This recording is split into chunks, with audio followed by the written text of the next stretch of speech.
What up, what up? You're about to take AP Precalculus. You're scared. And you know what? You should be. But I'm going to make sure that throughout all of these videos that I provide for you, you're going to go into pre-calc feeling a little bit more prepared, a little bit more confident, so you don't end up contemplating your life choices after a week or two of school. And maybe along the way, we can have a laugh or two. But you'll probably mostly be crying. I think I have 5 parts to this. Part 1 here is solving and graphing linear equations. There's a lot of solving going on, a lot of graphing too, and we're going to just start off a little simple by focusing on the linear side of things. So, right off the bat, we have ourselves a distributed property 2-step style equation. So let's get right to it. First thing you want to do is distributed property. So multiply 3 to both things right there. 75 doesn't change. So let's just drop it down. 3 times -6 is -18. N comes along for the ride. 3 times -5 is -15. There's that 2-step that I was talking about earlier. Now, when you have a 2-step, you always want to try to get rid of the constant first. Do that using the inverse, which is add 15, cross u out, and 75 plus 15 is 90. Drop down the -18n, that hasn't changed. Last step, if -18 is being multiplied to n, divide both sides by -18. And 90 divided by -18 is -5. Now, depending on how picky of a teacher you have, they might be okay with this. If you're going to go into pre-calc, you've obviously have been through Algebra 2, and we're going to deal with inequalities in AP Precalculus. So I prefer flipping things and saying n equals -5. But then again, it's up to your teacher, and it's not a necessary step. But that's solving a 2-step equation with distributed property. So not so bad at all, as Eminem once reminded us. Now we have distributed property again, but it looks like there's variables on both sides of the equal sign. Let's distribute first. Whenever you have distributed property, that's 99% of the time, the first thing you're going to want to do. So 6 times 6v is 36v. 6 times +6 is +36, and everything else just kind of falls into place. -5 equals 1 plus 6v. Let us combine like terms. So you become 31, my age in a few years. That's the laughs part I was talking about earlier. That's going to equal 1 plus 6v. We have variables on both sides of the equal sign. I always like getting rid of the guy on the right, so I'm going to do that. Let's subtract 6v because that's a +6v. So subtract 6v, cross u out. 36v minus 6v is 30v plus 31 equals 1. Now it's a 2-step. Minus 31 minus 31. 1 minus 31 is -30. So 30v on the left side drops down. And I'll divide both sides by 30 because 30 is being multiplied to v. Negative divided by positive is negative. And a number divided by itself is -1 in this case. Usually it's just 1, but in this case it's -1. So v is -1. If you had all the time in the world, you can plug -1 back in, plug -1 back in, and whatever math you do on the left side should exactly be the same exact type of thing you see on the right side, and you would get something like 12 equals 12 or whatever it may be. Okay, so that's solving the equation, variables on both sides of the equal sign, distributed property, bada bing. Distributed property again. I see a lot of similar things here. All right, anyway, 12 times 2k is 24k. I'm assuming that since you're taking AP Precalculus, none of you understood that reference. It's a video game. 134, no, 132 is going to equal 12 times 2k. Interesting. 24k again. Interesting. 12 times 12 is 144. Now it's interesting because on the left side you have 24k and on the right side you have 24k, which means if you subtract 24k from both sides, all of the variables disappear. And what you bring down is 132 equals 144. Now, is 132 equal to 144? No. So what's my solution? There is no solution. So when the variables disappear, or if you notice that the left side, the variable is the exact same thing on the right side, those variables go away and you're left with no more variables. If the numbers aren't the same, it's a no solution. Conversely, if you have the same amount of variables on the left that you have on the right, you have a 10x on the left and a 10x on the right, they disappear and you end up with 50 equals 50. What does that mean? That's the infinitely many solutions. Okay, this is the no solution because the variables went away and the numbers don't match up. When the variables go away and the numbers are exactly the same, infinite solutions. I don't think I have one of those on here. I didn't want to double dip. So that's that. Clearly, they're getting more challenging as we go on. That's kind of the point. It's AP Precalc. Don't expect baby problems. It is, if you're watching this in 2023 and it's the first time ever that anyone's taking AP Precalc, all teachers know, like me, I teach AP Precalc now. All I know are the few practice tests that we have online. And whatever information College Board is willing to give us. So we're just making sure we cover everything. On the left side, we can combine like terms. 10p take away 1p is 9p.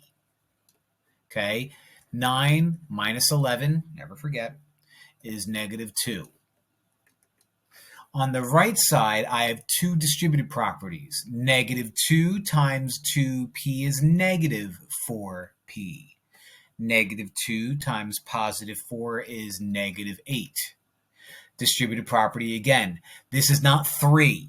This is negative 3 times 2p, which is minus 6p. And again, this is negative 3 times negative 2, which is positive 6. Now, the right side, what's going to happen is the same thing that happened originally on the left side where we can combine like terms. Right now, nothing changes on the left side. On the right side, we should be able to combine negative 4p and negative 6p to make negative 10p. And then we have negative 8 and positive 6, which is negative 2. So I take away my and you'll see what I mean in a second. Negative 10p on the left, 9p on the left. I'm sorry, negative 10p on the right, 9p on the left. I like moving my variables to the left side, so let's do that. Let's do the inverse of negative 10p and add 10p to both sides, giving us 19p. Now, originally I went because I knew that I would have to divide by 19 at some point. But now looking at what I have kind of piggybacks off the last problem that we just did. On the left, I have negative 2. On the right, I have negative 2. What does that mean? The negative 2's will just go away. Once I add 2 to both sides, I have 0, and that makes my problem a whole lot easier. So 19p equals 0. And my last step is divide both sides by 19. And 0 divided by anything, as long as it's not 0, is 0. So p is 0. After all of that. Okay, and again, like I said with the problem a couple problems ago, if I wanted to double check my work, which in this case wouldn't be so bad because it's 0, I could just like plug 0 in, plug 0 in, plug 0 in, plug 0 in. I'll eventually get something to the effect of negative 2 equals negative 2, which means I did it correctly. Look at us having a good time, huh? Now let's do some graphing. Full disclosure, I am terrible at graphing on this little thing in the writing pad that I use. So if it's not a straight line, Don't run to the comments and be like, this guy with his 12 followers, blah, blah, blah, blah, blah. I don't need that. I don't need it. Whenever I'm graphing something where y is all by itself, I immediately go to slope-intercept form. Slope-intercept form is y equals mx plus b, where m is my slope and b is my y-intercept. Whenever I see one of these, I automatically care about my y-intercept first because that gives me a starting point literally.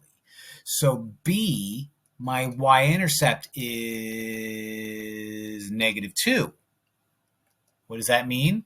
It's a y-intercept. So I go to my y-axis and I put a dot at -2 on the y-axis. My slope is also -2, making this problem friendlier. But I'm going to write my slope as a fraction because slope is rise over run. So instead of saying -2, I'm going to say -2 over 1. What that looks like is a line going up and to the left or down and to the right. You decide. So I'm going to build more points by going up 2, left 1, up 2, left 1. So let's go to my green dot. Up 2, left 1, up 2, left 1, up 2, left 1, up 2, left 1. Uh-ohs, I ran out of room. Let's move my face. Now I can go down to right 1, down to right 1. Those are all my dots. Mr. Parrish, yes. Do I need all those dots? No, but I'm going to put all those dots there because it's impossible for me to draw a straight line. And I don't think this thing gives me any shapes. So I'm going to try to draw the straightest line I can and talk to you as I do it so there's no awkward silence. What a perfectly straight line. That's it. So when y is all by itself, life is good. You can draw it just fine. Everybody's happy. I didn't need to move my face. But, there you have it. Okay.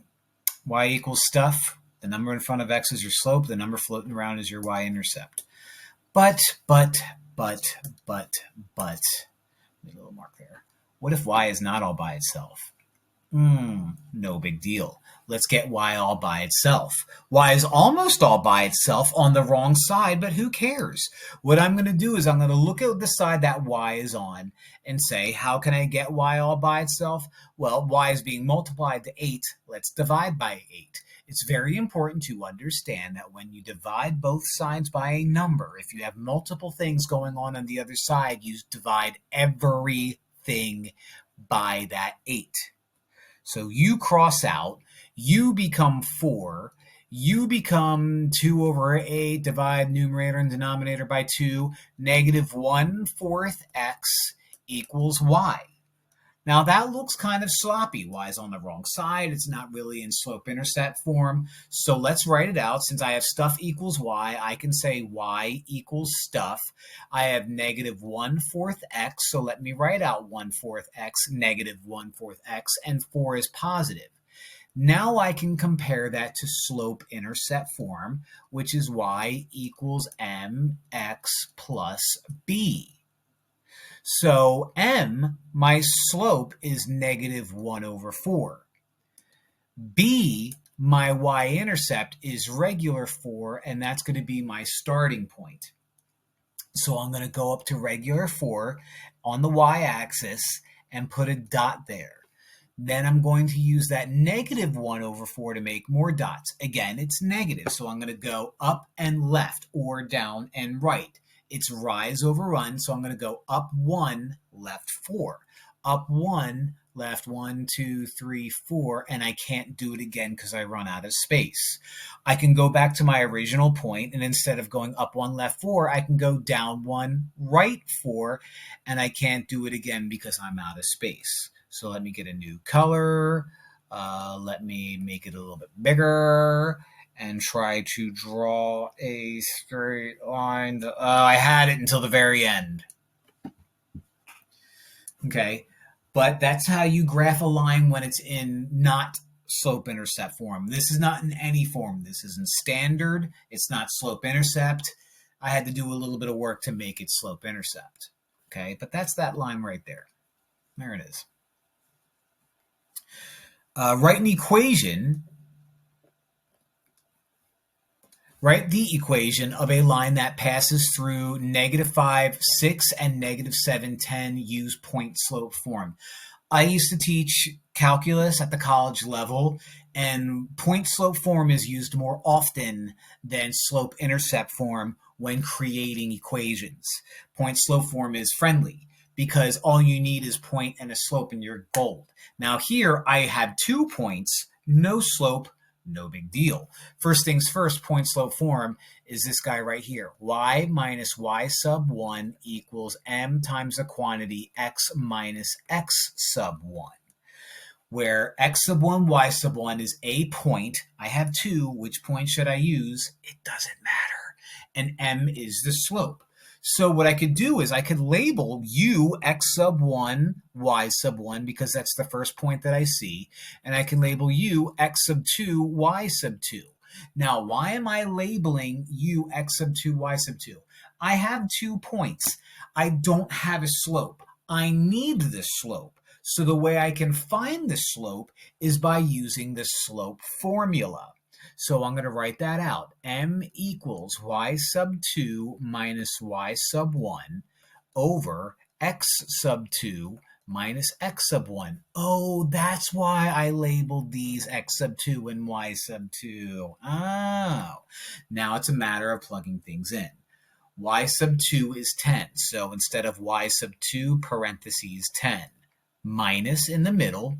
I've heard of Malcolm in the middle, but minus in the middle. It's a show. Y sub 1 is regular 6, so parentheses 6. X sub 2 on the bottom left is -7, so parentheses -7. Minus in the middle. I've heard of monkey and forget. X sub 1 is -5. And now it's just a matter of simplifying. Okay, 10 minus 6 is regular 4. If you have a double negative, make it a positive. Looks sloppy? Sure does. -7 plus 5 is -2. And if you could simplify, do it. 4 divided by -2 is -2. So now I have my slope. I also have a point. So let's take this point right here and this slope right here, plug it into all that, and get my answer. Y minus y sub 1 is 6, so y minus 6 equals m, which is -2, times the quantity x minus x sub 1, which is -5. So the last step is just making that double negative a positive. So my final answer is going to be y minus 6 equals -2, parentheses x plus 5. Now, again, when I teach stuff like this, people ask me, well, what happens, sir, if I decide to call the second point x sub 1, y sub 1, and u x sub 2, y sub 2? You will get different numbers here. The slope will be the same. You'll get 2 different numbers. And if you're wondering, well, you mean you have 2 different answers? Yes. The trick is, if I were to take this, distribute that -2 out, and add 6 to both sides, I will end up with a unique slope-intercept equation. If I were to plug this point in instead of -5, 6, I would end up getting the same exact unique equation. So worrying about which point should I use for this point right here doesn't matter. It doesn't matter at all. And if you didn't know that, now you know. Write an equation in slope-intercept form, and point-slope form. First things first, the set of directions are different. I am given a point and a slope. Oh, God is good. But it's got to be perpendicular to that. So first things first. If something is perpendicular to a line, the slopes are going to be negative reciprocals to each other. So what's very, very, very important to understand is the slope that I care about is going to be the negative reciprocal of that guy right there. The negative reciprocal of negative 2 over 7 is positive 7 over 2. You take the opposite and flip the fraction. Okay, perpendicular lines have slopes that are negative reciprocals to each other. I also have a point. So it says slope-intercept form. Let's do that. Let's do that first. Okay, let's do slope-intercept on the left, slope-ini. And what that looks like is y equals mx plus b. Well, what do I know? I know that the slope is 7 over 2. So I'm going to write out y equals 7 over 2 x plus b. I don't know b. How can I find b? Well, I have a point, and what I could do is I can use that point, substitute it into that equation, and get AB. So that's what I'm going to do. My y value is 4, my x value is 2. So I'm going to replace y with 4, and I'm going to replace x with 2. And that gives me the ammo to find b. 7 over 2 times 2 means the 2's cross out, and I get 7. So 7 here, plus b on the right side, 4 on the left. Subtract 7, cross u out, and negative 3 equals b. Now that I have b, and I already know what's here in purple, I can put it all together and say y equals 7 over 2x plus b plus negative 3 minus 3. So back in Algebra 1 or Algebra 2 probably, more like Algebra 1, you were taught how to do this, right? And then I taught you slope-intercept form just a minute ago, and you're going to find out, like, what's the point of knowing both? Well, this wasn't too pleasant. I don't think so.